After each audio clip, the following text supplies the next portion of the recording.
దేశవ్యాప్తంగా మకర సంక్రాంతి వేడుకలు ఉత్సాహభరిత వాతావరణంలో జరిగాయి. ఉత్తరాదిన పూర్తి స్థాయిలో ఆధ్యాత్మిక వాతావరణం పరిడవిల్లగా వివిధ రాష్ట్రాల్లో స్థానిక పండుగలను ప్రజలు ఘనంగా జరుపుకున్నారు. గుజరాత్, పంజాబ్ వంటి రాష్ట్రాల్లో పతంగుల సందడి మిన్నంటగా తమిళనాట పొంగలి రుచులతో ప్రజలు పండుగను ఆస్వాదించారు.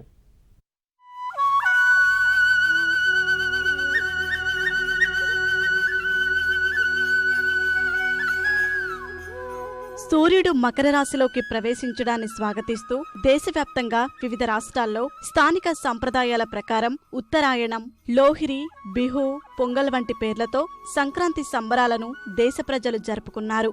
అతి శీతల వాతావరణాన్ని కూడా లెక్క చేయని వేలాది మంది భక్తులు అలహాబాద్లోని త్రివేణి సంగమంలో పుణ్యస్నానాలు ఆచరించారు.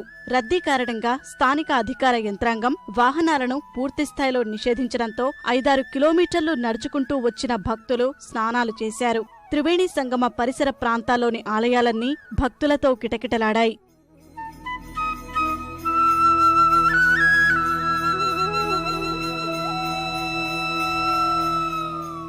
ఉత్తరాఖండ్లోని హరిద్వార్ గంగాతీరం, ఉత్తరప్రదేశ్లోని వారణాసి వంటి పుణ్యక్షేత్రాలు కిక్కిరిసిపోయాయి. అయోధ్య, గోరఖ్పూర్, బంగాల్లోని గంగాసాగర్ వంటి ప్రాంతాలకు భక్తులు భారీగా తరలివచ్చి స్నానాలు చేసి సూర్యుడిని ప్రార్థించారు. గంగాసాగర్లో 9 లక్షల మంది పుణ్యస్నానాలు ఆచరించారని అధికారులు అంచనా వేశారు.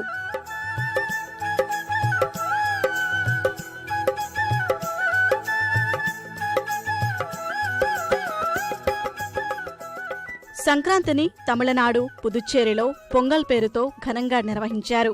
చెన్నై, మధురైతో పాటు గ్రామీణ ప్రాంతాల్లో పండగ సంబరాలు సంప్రదాయబద్ధంగా జరిగాయి. సూర్యుడికి ప్రత్యేక పూజలు చేసిన తమిళులు పండగ వంటకాలను ఆస్వాదించారు. ఇళ్లను పూలు, మామిడి తోరణాలతో అందంగా అలంకరించారు.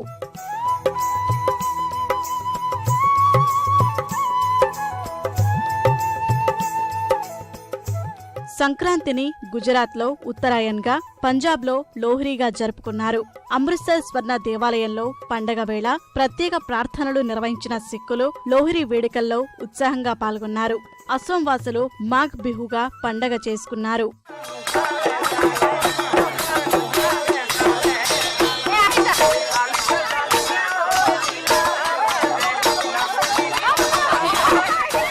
గుజరాత్, రాజస్థాన్ సహా వివిధ రాష్ట్రాల్లో యువత పతంగుల పండుగలో ఉత్సాహంగా పాల్గొని సందడి చేశారు. గుజరాత్ ముఖ్యమంత్రి విజయ్ రూపానీ స్వయంగా గాలిపటాన్ని ఎగరేశారు.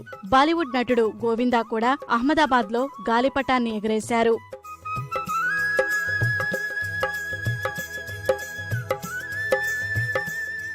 దేశ ప్రజలకు సంక్రాంతి శుభాకాంక్షలు తెలిపిన ప్రధాని మోదీ అందరి జీవితాల్లో సంతోషం వెల్లివిరియాలని ఆకాంక్షించారు. వివిధ స్థానిక భాషల్లో పండగ శుభాకాంక్షలను ప్రధాని తన ట్విట్టర్లో తెలిపారు.